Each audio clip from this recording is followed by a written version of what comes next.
the second time we are compiling our app. I think this time it shouldn't take long, because at least it should take less time than the first time. So you can see that it took just 57.9 seconds this time, which is even less than half than what it took first time.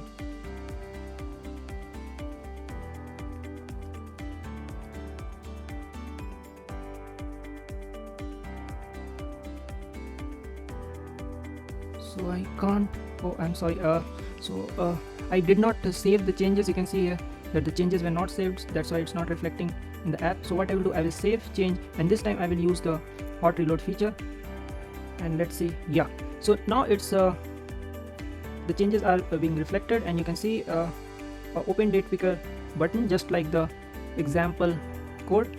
If I tap on open date picker, it's also popping up the date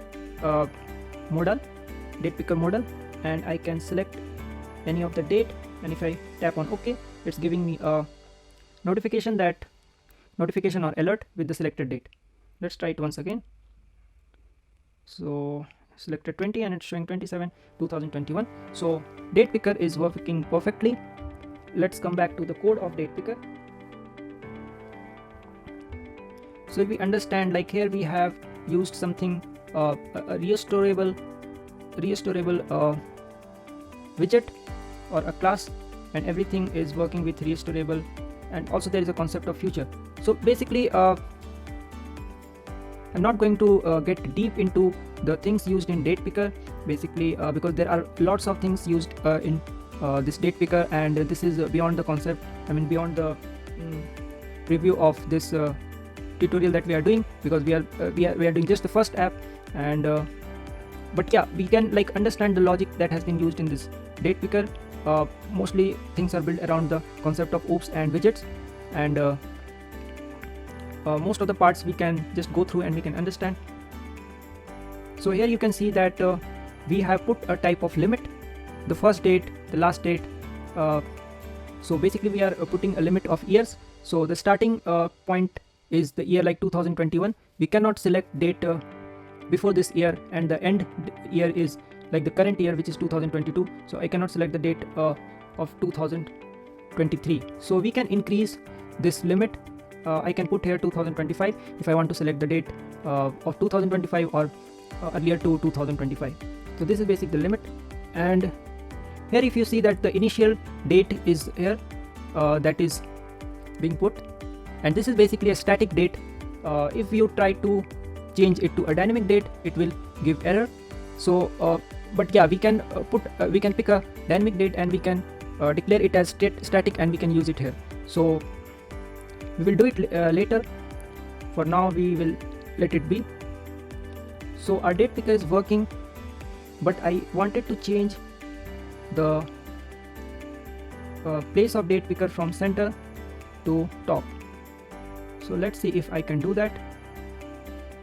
Okay, I got the thing like how we can do it. So here you can see that in the body, inside the body is where like we are using a button, outline button, and outline button is put inside a center function. So what we will do is that we will comment or remove this center function. So if we comment this center function,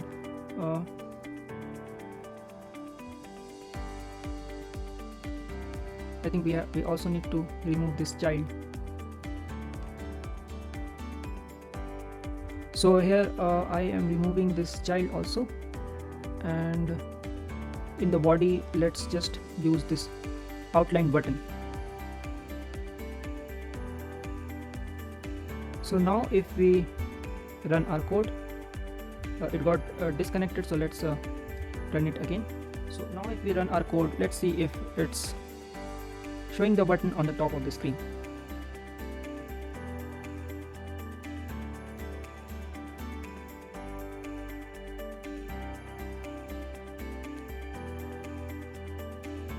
One more thing I would like to bring to your notice here, which maybe like we might face it in between this tutorial, that if your placement of UI components are not correct, and if it's going outside the screen, then you will get a specific type of error that pixel I don't remember the exact error, but I think it will show you that the pixel is out of the screen or something like that. We might be facing that error, and so the main point is that you need to keep everything precisely inside the screen, otherwise you will have to face the error. So our date picker has gone on top, but we have also like removed the bar, the top bar. So I think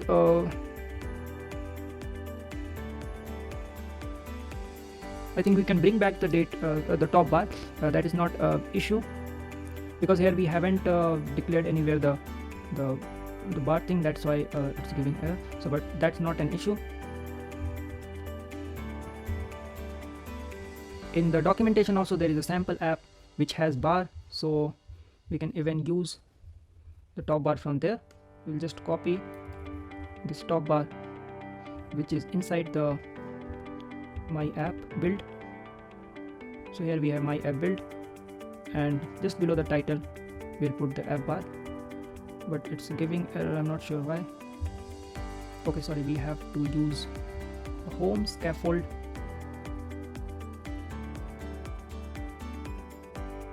Inside the home scaffold, I think we have to use this bar, so I will do the same.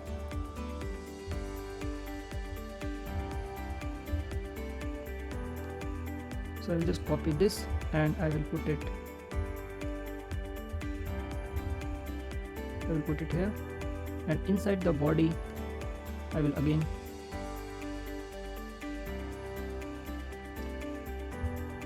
copy this.